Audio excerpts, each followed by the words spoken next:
오늘은 부활하신 예수님의 구원생선이라고 하는 제목으로 여러분들과 함께 본문을 중심으로 하나님 말씀을 나누도록 하겠습니다. 제가 지난번에 글을 읽다가 어떤 목사님의 그 글이 굉장히 제 마음에 와닿아서 여러분들께 좀 소개를 해드리려고 합니다. 어느 날 이 목사님에게 고향 후배가 찾아와가지고 이렇게 말을 했답니다. 형님, 나는 더 이상 교회 못 다니겠습니다. 그래서 목사님이 교회 잘 다니던 후배가 교회를 안 다니겠다고 하니까 무슨 일이냐라고 물었습니다. 자초지종을 물어보니까 좀 황당합니다. 제가 지난 몇 주 동안 눈이 아파서 하나님께 눈을 좀 고쳐달라고 새벽 기도도 하고 금식 기도도 했는데, 정말 열심히 기도했는데 이 금식 기도 작정 기도까지 다 마쳤는데 오히려 눈은 좋아지기는커녕 더 나빠졌어요. 내 생각에는 이거 도저히 하나님 살아계시는 것 같지 않아요. 형, 나 이제 교회 그만 다닐래요.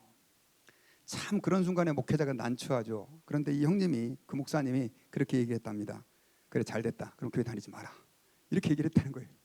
그러니까 이 또 후배가 너무 황당해가지고, 아니 목사님이 붙잡아야지, 뭐 잘됐다 교회 그만 다니라니요, 무슨 말씀이십니까? 그러면서 목사님이 한 이야기를 그 후배에게 들려줬답니다. 너 의처증 환자 알지? 예, 알지요. 의처증 환자와 여자가 결혼을 하면 그날부터, 결혼하는 날부터는 신혼이 아니라 감옥이 된단다. 이 남편은 만약에 회사에 나간다고 한다면 회사에 나가가지고 5분마다 전화해서 부인이 집에 있는지 없는지 확인하고, 만약 둘이 길을 가다가 어떤 남자를 보고 아내가 밝은 모습으로 인사를 하면 저 남자 몇 번 만났냐고 따지게 된단다. 그런 남편과 어떻게 살겠느냐. 마찬가지로 신앙생활은 예수님과 결혼을 하는 것이다. 결혼을 한번 했으면 더 이상 주님의 살아계심에 대해서 의심하지 않고 그 주님을 신뢰하면서 가는 거다. 기도해서 아픈 눈이 나으면 주님이 계시고 눈이 낫지 않으면 주님이 안 계시다라고 생각하는 게 믿음이 아니다. 한번 주님을 믿었으면 눈이 낫든지 낫지 않든지 너는 주님을 믿고 그 주님과 결혼했으니 신뢰하면서 살아야 된다. 만약에 네가 그 주님을 신뢰하지 못한다면, 눈을 고쳐주지 않는다고 신뢰하지 못한다면 차라리 처음부터 안 믿는 게 낫다. 이런 얘기를 하시는 거예요. 그러면서 이런 얘기를 계속해서 덧붙였답니다.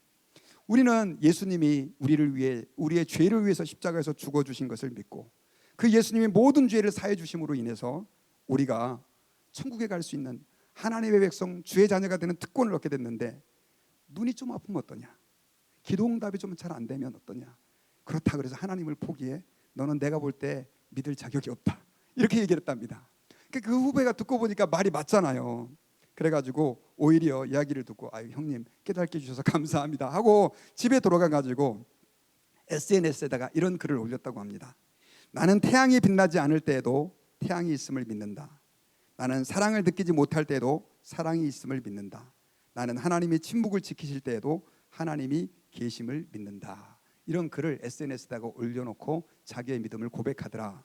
이런 에피소드를 소개하는 글이었습니다. 여러분, 우리는 하나님의 살아계심을 믿는다고 늘 말합니다. 그리고 예수님이 죽으시고 부활하신 하나님의 아들이라는 것도 찬양하고 믿는다고 합니다. 하지만 여전히 오늘날 현대인들 가운데 너무나 많은 사람들이 이 사실을 믿지 못하고 의심하면서 사는 사람들이 참 많습니다. 하나님의 살아계신 그 존재를 믿는다고 하면서도 하나님이 내 삶 가운데서 역사하시고 나를 붙드시는 하나님으로 인정하지 못하고 의심하면서 살아가는 사람들이 너무 많다는 거죠. 여러분, 사실 그런데 이 흔들리는 마음, 이 의심하는 마음은 어떻게 말하면 우리뿐만이 아니라 인간의 본능이라고 얘기를 해도 과언이 아닙니다.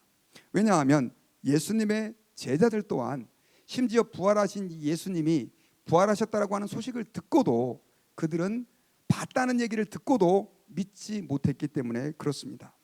여러분, 예수님께서는 부활하신 이후에 막달라 마리아에게 나타나셔서 친히 자신이 부활하셨던 것을 보여주시고 말씀으로 들려주셨어요. 그래서 막달라 마리아가 제자들에게 가가지고 예수님이 부활하셨다라고 하는 소식을 전하자 베드로와 또 이 몇몇 제자는 그 무덤에 달려가가지고 그 무덤이 비어있는 것을 확인을 했습니다.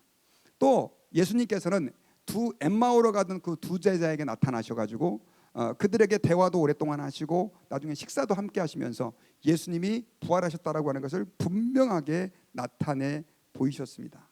그런데도 불구하고 성경에 보니까 제자들은 그 부활하신 예수님을 믿지 못했습니다. 의심하고 있었던 거죠. 저들이 혹시 헛것을 본 거 아닐까? 잘못 들은 거 아닐까라고 하는 의심을 가지고 있었던 것입니다. 예수님께서는 공생의 3년 동안 제자들에게 여러 번 내가 죽은 지 사흘 만에 다시 부활할 것이다라고 말씀으로 예언해 주셨음에도 불구하고, 그리고 부활하셨다라고 하는 소식을 들었음에도 불구하고 그들은 여전히 의심하면서 혼란스러워 했던 것입니다. 그런데 여러분, 오늘날 우리 현대인들, 특별히 예수님을 믿는다고 하는 우리도 이와 비슷한 상황에 놓일 때가 너무 많아요. 교회를 오래 다니고 또 신앙생활을 오래 했고 예수님이 우리를 위하여 십자가에서 죽으셨다라고 하는 것을 믿으면서도 아까 그 고향 후배, 목사님의 고향 후배처럼 내가 기도했던 것이 좀 응답이 안 된다고, 내 삶에 조금 문제가 잘 해결되지 않는다고 우리는 추풍낙엽처럼 우리의 믿음이 흔들리고 불안해할 때가 얼마나 많은지 모릅니다. 저는 오늘 이 부활주일에, 2025년도 부활주일에 저와 여러분들이 부활하신 예수님을 만나되 특별히 우리 안에 있는 의심이 제거되고 살아계신 주님을 신뢰하는, 확신하는 그 믿음이 회복되는 귀한 축복의 기회, 시간들이 되실 수 있기를 주의 이름으로 축원합니다. 그렇다고 한다면 어떻게 우리가 의심을 떨쳐버리고 주님 앞에서 이런 믿음을 회복할 수 있을까요? 본문을 중심으로 우리가 몇 가지로 이 사실을 생각해 보려고 합니다. 그 첫 번째로는요, 부활하신 예수님만이 우리 인생에 있어서 유일한 평안의 근원인 것을 우리가 확신할 때 이것이 가능합니다. 우리 36절 같이 한번 읽어보겠습니다. 시작. 이 말을 할 때 예수께서 친히 그들 가운데 서서 이르시되 너희에게 평강이 있을지어다 하시니. 예수님이 부활하셨다라고 하는 소식을 듣고도 여전히 불안해하는 제자들에게 예수님이 나오셨습니다. 찾아오셨습니다. 믿지 못하는 그들에게 예수님은 다가오셨습니다. 그리고 제일 먼저 그들에게 한 인사가 뭐냐면 너희에게 평강이 있을지어다, Peace be with you 라고 하는 인사를 하게 됩니다. 여러분, 우리는 오늘날 이 평강이 있을지어다, 샬롬이라고도 하는데 이 인사가 익숙하지 않는 것이지만 이 유대인들에게는 샬롬이라고 하는 인사가 매우 일반적인 인사였습니다.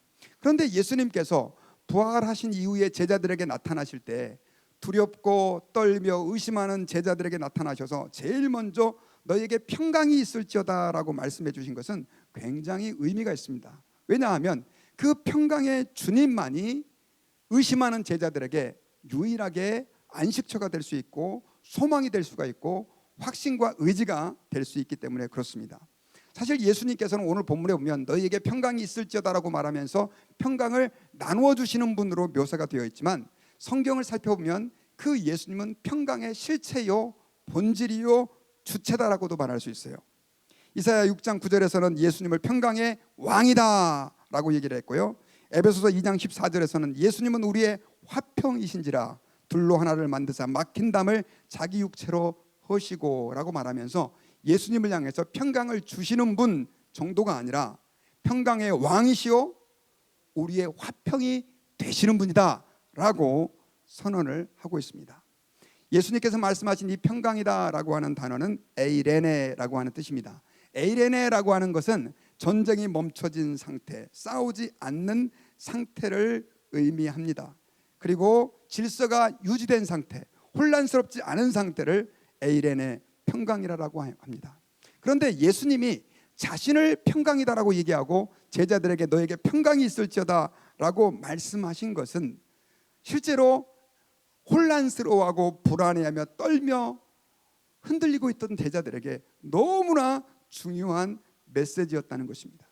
사실 여러분, 제자들의 입장에서 볼 때 그들은 매우 불안했을 것입니다. 3년간 모든 것을 걸고 예수님에게 내 인생을 맡겼는데 어느 날 갑자기 예수님이 십자가에서 힘없이 돌아가시는 장면을 보고 얼마나 마음이 낙심이 되었을지 우리는 추측해 볼 수 있습니다. 그들은 이제 앞으로 어떻게 살아가야 하나 불안하고, 정말 우리가 이제 예수님을 따르던 이 삶들에 대해서 예수님이 하신 말씀에 대해서 어떻게 해야지 라고 고민하고 있었을 것입니다.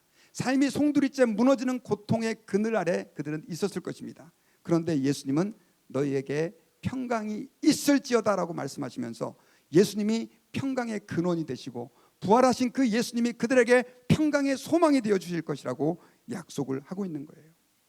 마찬가지입니다. 오늘날 우리는 불안하고 힘든 세상에 살아가고 있습니다.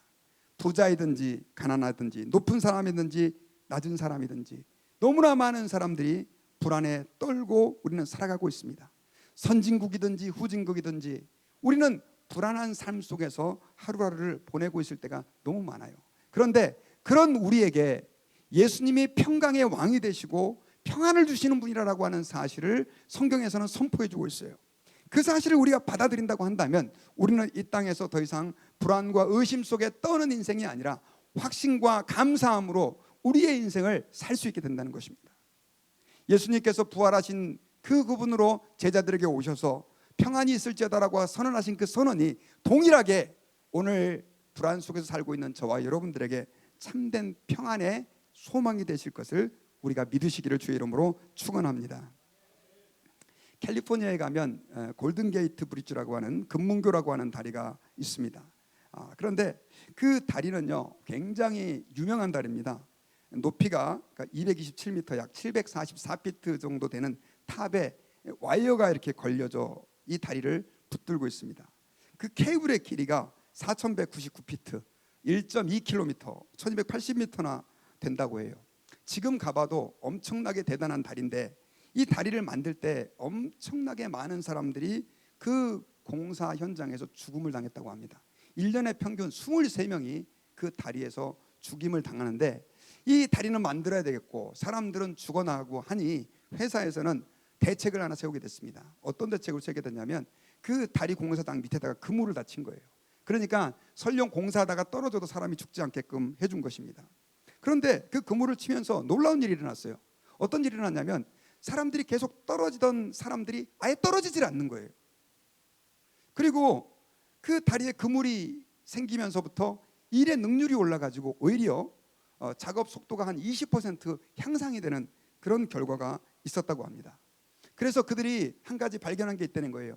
불안이라는 것이 얼마만큼 우리 인간을 위협하고 무섭게 하는 것인가라고 하는 것을 그 현장을 통해서 알게 됐다고 합니다. 여러분, 우리는 끊임없는 전쟁과 같은 삶을 이 땅에서 살아갑니다. 젊은이는 젊은이대로 학교 공부, 취업, 결혼, 또 자녀를 양육하는 사람들 마치 전쟁터에서 살아가는 것처럼 힘듭니다. 아이를 키우는 분들, 중년에 계시는 분들, 노년에 계시는 분들, 직장 생활을 하는 분들, 심지어 집에 있는 사람들마저도 우리는 다 앞으로 우리의 미래에 대한 불안과 염려 속에서 살아가고 있어요. 하나님을 믿는다고 하면서도 우리는 혼란스럽게 과연 주님이 나를 확실히 붙잡아 주신다는 것이 사실일까 의심하면서 살아가고 있어요. 저는 저와 여러분들이 불안해하며 혼란스러워하고 있었던 제자들에게 찾아오셔서 너에게 평강이 있을지어다라고 말하시면서 평안을 나누어 주신 그 예수님을 다시 만날 수 있기를 주의 이름으로 축원합니다. 제자들의 삶과 환경은 바뀌지 않았지만 그 평강의 주인 되신 예수님이 찾아올 때 제자들은 떨고 불안해하며 염려하는 것에서 해방될 수가 있었습니다. 그 은혜가 이번 부활주일에 저와 여러분들에게 임하시기를 주의 이름으로 축원합니다. 여러분, 콜롬비아에는요 이 방탄조끼를 만드는 회사가 있다고 합니다. 근데 이 방탄조끼를 만드는 이 회사의 사장님이 미국으로 시장을 확장하기 위해서 광고를 하나 만들었는데 충격적인 광고를 하나 만든 거예요. 와이프에게 방탄조끼를 입혀놓고 영상을 찍으면서 총으로 실제로 와이프를 빵 쏜 거예요. 굉장히 충격적이죠. 여러분도 궁금해지죠. 나중에 와이프가 그 방탄조끼를 입은 상태에 총을 딱 맞았는데 멀쩡한 거예요. 손 들면서 I'm okay 이러고 있는 영상이라고 합니다. 이 영상이 굉장히 선풍적인 인기를 끌었고 미국 사회에도 많은 사람들이 그 영상을 보며 충격을 받고 방탄조끼를 구입하는 사람들이 많았다고 해요. 근데 여러분, 제가 이 이야기, 여긴 저는 이제 글로 읽었는데 이 이야기를 접하면서 한 가지 좀 깨달은 게 있어요. 그게 뭐냐면 시편 3편 3절에서는요 시편 저자는 여호와는 나의 방패가 되신다 이런 고백을 했어요. 주님이 우리의 쉴드, 방패가 되신다는 거예요. 주님이 우리의 보호자가 되어주신다는 거예요. 주님이 우리의 생명이 되어주시고 능력이 되어주시는데, 우리는 그 주님을 마음에 모시고 있다고 하면서도, 그 부활하신 주님을 만났다고 하면서도 근심하며 염려하며 떠오는 일들이 얼마나 많은지 몰라요. 그 책에 보면요, 그 여자분이 총을 맞고도 표정 하나 안 변하더래요. 왜 총을 맞으면서도 그렇게 표정 하나 안 변하면서 웃을 수 있었을까요? 남편을 믿고 그 방탄 조끼를 믿은 거예요. 총을 맞으면서도 난 안 죽는다, 확신이 있었던 거예요. 여러분, 저와 여러분들은 예수님이 우리 삶의 참된 평안과 기쁨이 된다라고 하는 것을 믿으실 수 있기를 주의 이름으로 축원합니다. 예수님 믿는 사람들은 총 맞는다고 안 죽는다, 이런 게 아니고요, 주님이 우리 삶의 모든 삶의 여정 속에서 역사하시고 계시는 하나님이다라고 하는 것을 우리는 오늘 이 부활절에 다시 한번 확신하면서 그 부활의 소망 되신 주님을 강력하게 붙잡으시는 은혜가 있으시기를 주님의 이름으로 소망합니다. 어떤 사람들은 그렇게 얘기하니까, 근데요 목사님, 제 삶에는요 지금 너무 불행한 일들이 많이 겹치는데, 자꾸 힘든 일이 자꾸 생기는데, 무슨 제가 소망 되신 주님을 붙잡을 수 있겠습니까? 이렇게 한탄하는 분들이 계십니다. 그런데 여러분, 주님이 우리를 붙잡아 주신다는 것은 어떤 의미냐면요, 우리의 삶에 어려운 일이 안 생긴다는 걸 의미하지 않아요. 때로는 우리 삶에 고통이 있고 아픔이 있다 할지라도, 그러나 주님이 우리에게 여전히 복된 길로, 소망의 길로, 평강의 길로 이끌어 주신다는 것입니다. 그 데이빗 웰킨슨이라고 하는 분이 쓰신 책 중에 위기 그곳에 계신 하나님이라고 하는 책에는 이런 내용이 있어요. 그 1666년에 그 영국의 수도 런던에서 큰 불이 났습니다. 도시는 다 불타고 무너져 버리고요, 세계적인 부자들이 하루아침에 완전히 알거지가 되어버렸습니다. 처참한 광경인데, 그런데 이 사건을 아주 반대로 본 사람이 한 명 있었어요. 청교도 존 프레블이라고 하는 사람입니다. 이 사람이 47년 뒤에 런던의 화재 기념식장에서 이런 얘기를 했다고 합니다. 여러분 아시다시피 영국은 국교도가 그 나라를 지배하면서 하나님을 말씀대로, 예수 그리스도를 성경대로 믿으려고 하는 청교도들이 많은 핍박을 받았어요. 영국의 국왕은 당시 정부에서 청교도들을 추방하기 위해서 런던 시내에서 5마일 법령이라고 하는 법령을 내려서 살 수 없도록 다 그들을 추방해버렸습니다. 예수님을 믿다가 졸지에 런던 시내에서 쫓겨나는 그런 비참한 아픔을 청교도들이 겪게 된 거예요.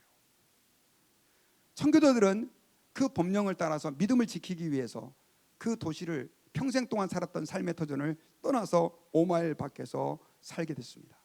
그런데 6개월 뒤에 그 런던 시내에 대화재가 일어난 거예요. 그러면서 아까 그 청교도 존 트래블은 뭐라고 얘기를 했느냐, 우리 삶에 이해할 수 없는 고난이 닥친다 할지라도 그것은 하나님의 선하심으로 우리는 믿어야 한다. 아멘인가요? 여러분, 우리는 이 땅을 살아가면서 많은 어려움들을 겪습니다. 때로는 왜 하필 나입니까? 라고 하는 질문이 생길 때도 많습니다. 그럼에도 불구하고 저와 여러분들은 평강의 근원이 되시고 평강의 주체가 되신 우리 예수 그리스도를 붙잡고 그분이 주시는 은혜 안에서 버텨나갈 수 있기를 주의 이름으로 축원합니다. 그리고 두 번째로는요, 의심이라고 하는 것이 내 삶에서 떠나가도록, 나의 영혼을 흔들지 않도록 의심의 위험성을 알고 우리가 의심 대신 믿음을 붙잡는 결단을 해야 합니다. 우리 37절과 38절을 같이 한번 읽어보겠습니다. 시작. 그들이 놀라고 무서워하여 그 보는 것을 영으로 생각하는지라. 예수께서 이르시되 어찌하여 두려워하며 어찌하여 마음에 의심이 일어나느냐. 예수님께서 나타나셨을 때 제자들은 예수님을 보고 예수님인 줄을 못 믿었습니다. 오히려 영으로 생각했다, 이렇게 표현되어 있는데 한마디로 말하면 귀신으로 생각을 했다는 말이에요. 어떤 사본에서는 아예 이 영으로 생각했다라고 하는 말을 유령으로 생각했다라고 번역한 사본들도 있습니다. 제자들은 예수님이 죽었다가 다시 살아날 것을 전혀 믿지 못했던 거예요. 그런데 예수님이 딱 나타나니 얼마나 두렵고 불안했고 또 마음이 혼란스러웠을지 모르겠습니다. 그때 예수님은 38절에서 우리 한 번만 더 보겠습니다. 이르시되 어찌하여 두려워하며 어찌하여 마음에 의심이 일어나느냐. 제자들의 마음 속에 있는 의심의 문제를 예수님께서 긁어내셨어요.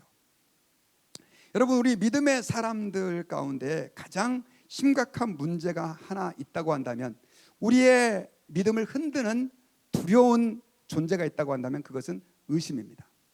믿으면 다 되는 거예요. 주님은 믿음 가운데 역사하시는 하나님이세요. 그런데 여기에 의심이 틈타잖아요. 그러면 그 믿음이 능력을 발휘할 수가 없는 거예요. 믿음과 의심이라고 하는 것은 상극관계입니다. 의심이 많은 사람은 믿을 수 없어요. 믿는 사람은 의심할 수 없는 거예요. 그런데 오늘날 그리스도인들이 의심하는 사람들이 너무 많아요. 주님이 나를 돌봐주신다, 주님이 나를 구원해 주실 것이다, 주님이 내 삶 속에서 나를 이끄신다라고 하는 것을 의심하면서 살아가는 사람들이 얼마나 많은지 몰라요. 여러분, 혹시 저와 여러분들 마음 가운데 그런 의심은 없습니까? 저는 부활하신 예수님이 오늘 저와 여러분들에게 오셔서 우리 마음속에 하나님에 대한 의심, 구원에 대한 의심, 말씀에 대한 의심들을 싹 날려버릴 수 있는 은혜가 있으시기를 주의 이름으로 축원합니다. 우리 옆에 있는 분들에게 한번 격려하십시다. 의심하지 말고 믿으십시다. 야고보서 1장 6절에서는요, 오직 믿음으로 구하고 조금 더 의심하지 말라. 의심하는 자는 마치 바람에 밀려 요동하는 바닷물결 같으니 그랬습니다. 의심이다라고 하는 것은 우리 믿음의 바이러스와 같은 것입니다. 아무리 건강한 사람이라도 바이러스에 오염되면 죽습니다. 절대로 건강하게 살아갈 수가 없는 거예요.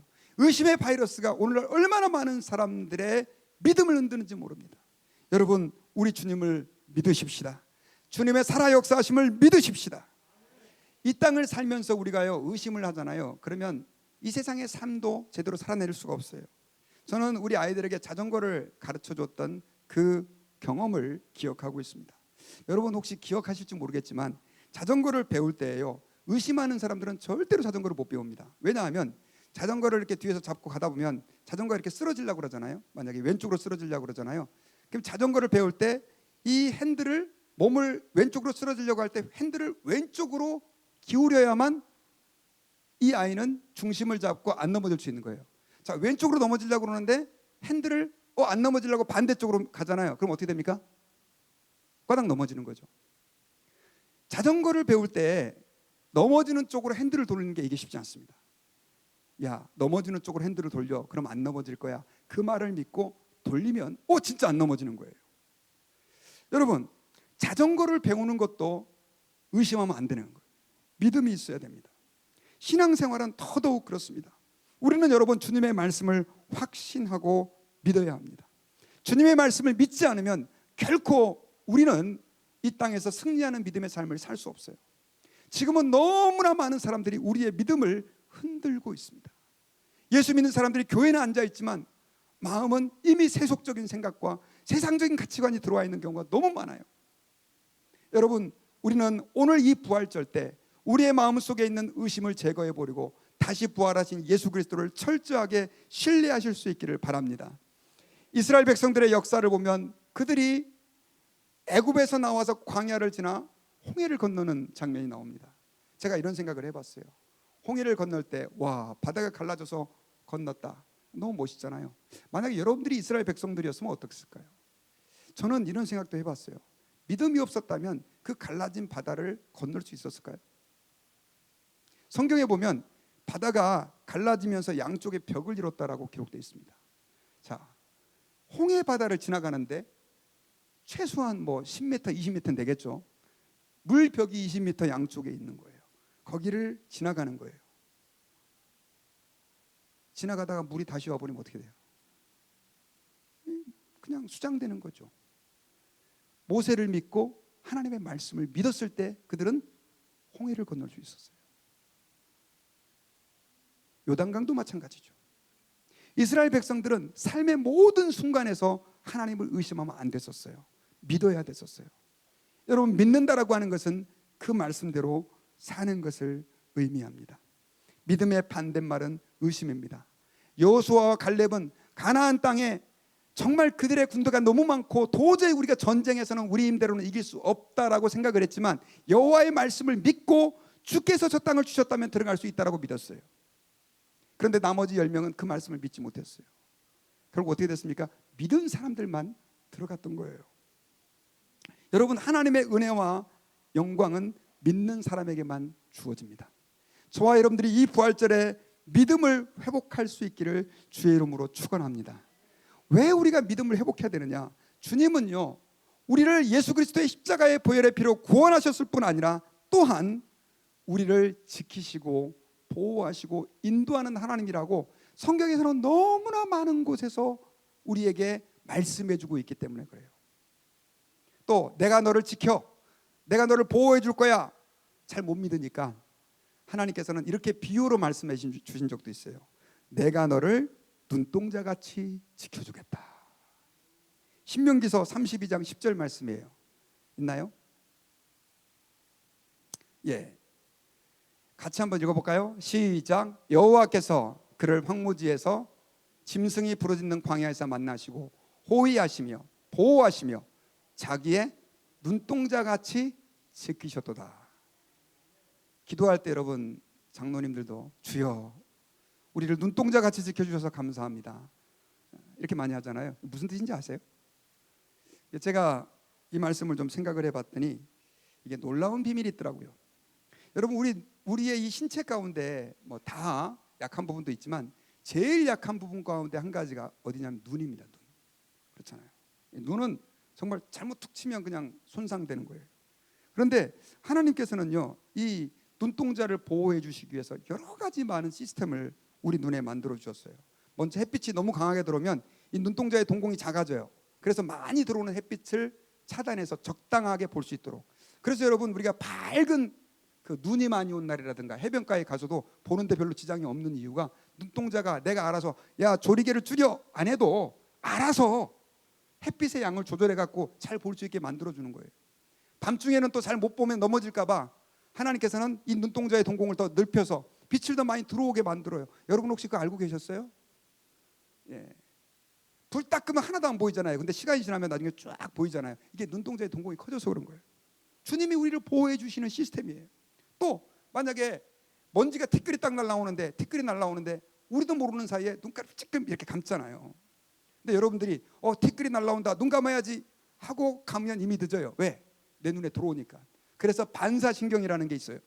나도 모르는 사이에 내가 의지하지도 않지만 그 눈동자의 꺼풀은 먼지를 직감하고 커버를 닫아요. 그래서 우리 눈을 보호하는 거예요. 여러분, 하나님이 우리를 눈동자같이 보호해 주신다는 게 얼마나 놀라운지 몰라요. 바로 이렇게 저와 여러분들을 내가 모르는 사이에도 우리를 지켜주시고 보호해 주신다는 뜻입니다. 그런 의미에서 우리 눈동자를 한번 찔끔 감면서 하나님 감사합니다 한번 해봅시다. 시작. 하나님 감사합니다.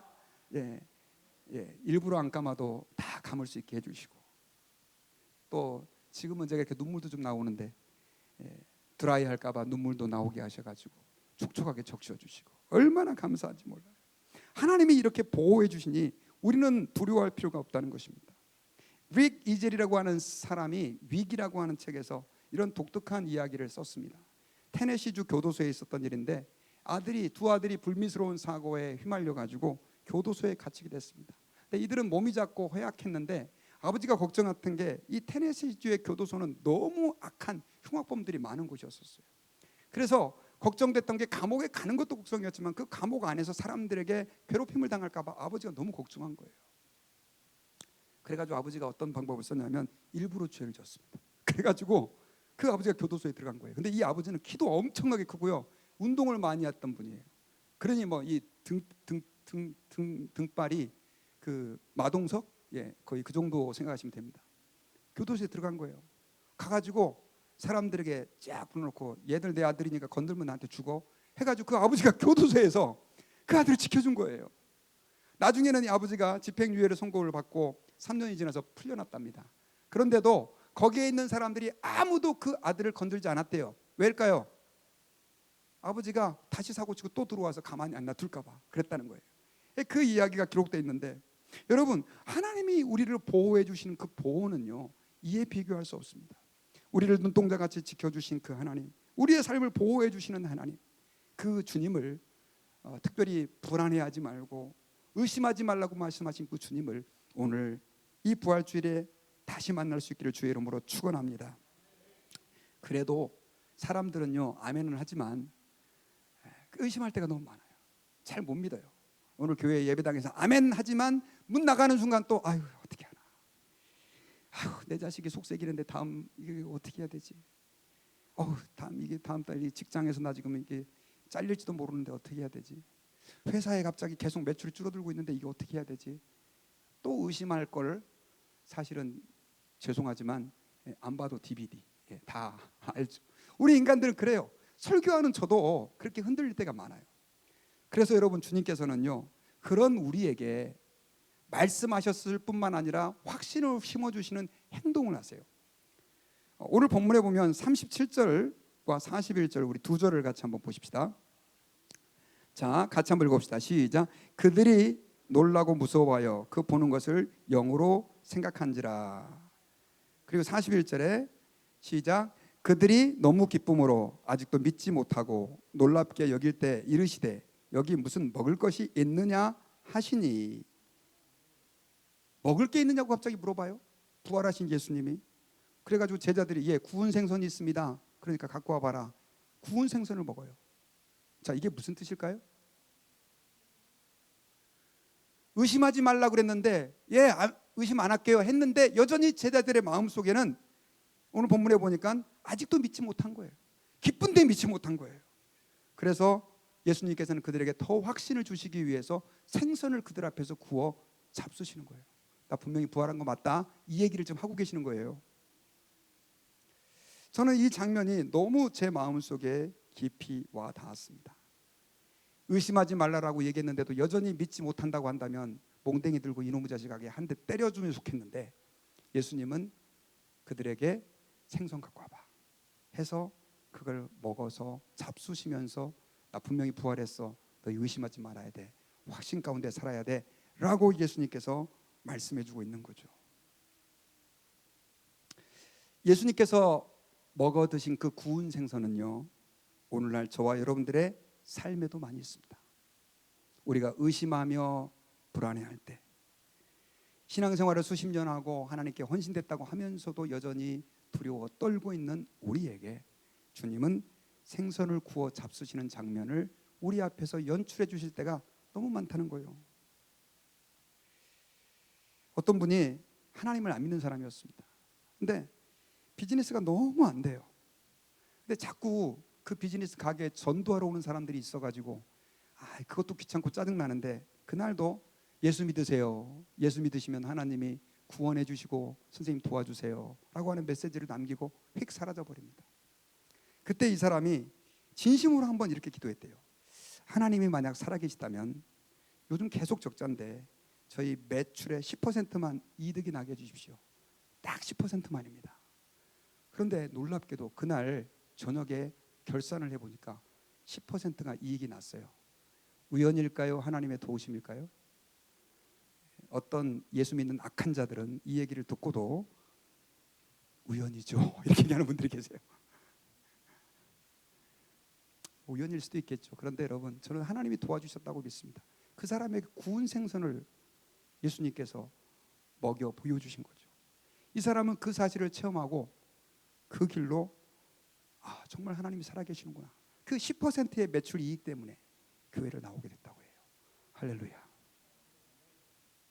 그 오징어 게임으로 유명했던 배우 이정재, 이 사람이 한 연예 프로그램에서 이런 걸 간증하셨다고 합니다. 젊었을 때 일이 너무 안 풀려가지고 밤늦게 산책을 하면서 기도를 했대요. 하나님, 한 분만 저 열심히 저 도와주시면, 저 지금 너무 힘듭니다. 섭외도 안 들어오고 하나님 좀 저 도와주신다면 나 교회 다닐게요. 그랬는데 정말 그 기도를 한 이후에 기획사에서 연락이 와가지고 섭외가 되고 광고도 찍고 이러면서 인기가 올라가게 돼요. 지금은 뭐 여러분 세계적인 스타가 됐잖아요. 신앙생활을 하게 됐다고 해요. 바로 그분에게 구운 생선을 예수님께서 보여주신 것입니다. 뭐 10% 이익 났다고, 갑자기 뭐 안 되던 일이 한번 그때 잘 됐다고, 뭐 그거 가지고 호들갑이야라고 말할 수 있을지 모르겠지만 그 사람들은 구운 생선을 드시고 계시는 그 예수님을 만났던 거예요. 여러분, 오늘날도 우리 성도의 삶에, 이민자로서 지치고 힘든 고통스러운 우리의 삶에 주님은 구운 생선을 우리 앞에 드셔주시는 시연을 하실 때가 많아요. 제가 아는 한 성도, 너무 여기서 이민 와가지고 힘들게 어렵게 살고 계셨어요. 마음이 지치고 낙심이 돼가지고 내가 도대체 미국에 왜 왔나? 왜 그렇게 내가 힘들게 여기서 살아야 되나? 그렇게 하나님은 살아계시다고 하면서 왜 이렇게 날 도와주지 않나 하는 마음이 드는데, 우연히 여러분 그 헤리아인즈에 가면 인력시장이 있잖아요. 멕시코 사람들이 일을 구하는 그곳을 지나가다가 사람들이 영어로 잘 안 되는 영어로 나 이 일 잘할 수 있습니다 하면서 손 들고, 그것도 한참 아침 시간이 지나간 이제 점심이 다 돼가는 시간에 일자리를 찾고 있는 그 사람을 보면서 이 사람이 쇼크를 받았어요. 저들은 나보다 훨씬 의욕적이네. 저들은 차도 없고 영어도 한마디 못하고 인력시장에서 하루 벌어 먹고 살면서도 저렇게 소망 속에 살고 있는데 내가 뭔가 하는 생각이 들어가지고 하나님께 회개하고, 주님께서 제게 주신 것들을 발견하지 못하고 원망만 했습니다. 주님 죄송합니다 하면서 마음을 추스렸다라고 하는 고백을 저한테 하더라고요. 그 길거리에 잡을 찾고 있었던 그 히스패닉 사람들이 구운 생선이 된 거예요. 여러분, 주님은 오늘날 우리에게 계속해서 생선을 구워 보여주고 계세요. 나는 너희를 버리지 않았어. 나는 너희와 함께하고 있어. 사망 권세를 이기고 부활하여 나는 성령으로 너희 안에 여전히 너희들의 힘이 되고 위로가 되며 소망이 되며 인도자가 되고 있어. 생명이 되고 있어라고 말씀해 주고 있는 거예요. 주님은 이제 저와 여러분들이 바로 그 주님의 구운 생선을 다른 사람들에게 나누어 줄 수 있는 사람이 또한 되기를 주님은 기대하고 계세요. 저와 여러분들이 이 땅에서 그 구운 생선의 그 예수님을 만나셨다면 이제 힘들고 지치고 낙심하여 소망을 잃어버린 불안해하는 사람들에게, 의심하는 사람들에게 그런 구운 생선을 드시는 예수님을 보여줄 수 있기를, 나눠줄 수 있기를 이 부활절에 축원드립니다. 저는 말씀의 결론을 맺겠습니다. 예수님이 십자가에서 죽으신 이후에 시리와 낙심에 빠진 그들에게 찾아오셨습니다. 부활했다라고 하는 소식을 듣고도 믿지 못하고 여전히 불안해한 그들에게 찾아오셔서 예수님은 너희에게 평강이 있을지어다 라고 선언해 주셨습니다. 부활하신 예수님이 바로 평안이고, 그 예수님이 함께할 때 그들에게 소망이 있고 기쁨이 있고 위로가 될 수 있고 평강이 있을 수 있다는 것을 예수님이 선언해 주신 것입니다. 여러분, 이 세상에서 돈이 많다고 우리가 평안할 수 있는 게 아닙니다. 예수님을 만날 때 참 평안이 있는 것입니다. 예수님을 만날 때 우리 마음속에 참 소망과 감사가 생길 수 있는 거예요. 그런데 여러분, 많은 사람들은 여전히 의심하면서 살아가요.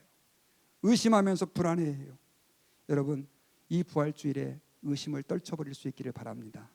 의심아, 내가 예수 그리스도의 이름으로 명하노니 내게서 떠나갈지어다 라고 외칠 수 있는 저와 여러분들이 되실 수 있기를 바랍니다. 하나님은 우리를 눈동자처럼 보호해 주십니다. 아들을 보호하기 위하여 감방까지 같이 들어갔던 아버지처럼, 혹은 그 이상으로 하나님은 우리의 보호자가 되어 주십니다. 그럼에도 불구하고 믿지 않던 제자들에게 구운 생선을 드시면서 나 확실히 부활했어라고 말씀하시는 주님은 심지어 그 말을 듣고도 교회를 다니면서도 여전히 연약해 있는 우리에게 구운 생선을 드셔 보여주고 계십니다. 저는 오늘 이 말씀이 예수님의 구운 생선이 또한 여러분들에게 되는 분들이 있는 줄 믿습니다. 삶의 고통이 우리를 짓누르고 의심이 쌓일 때 부활하신 그 주님을 생각하시면서 우리에게 구운 생선을 준비해 주시는 그 주님을 다시 만나시고 그 주님 안에서 회복되시기를 주의 이름으로 축원합니다.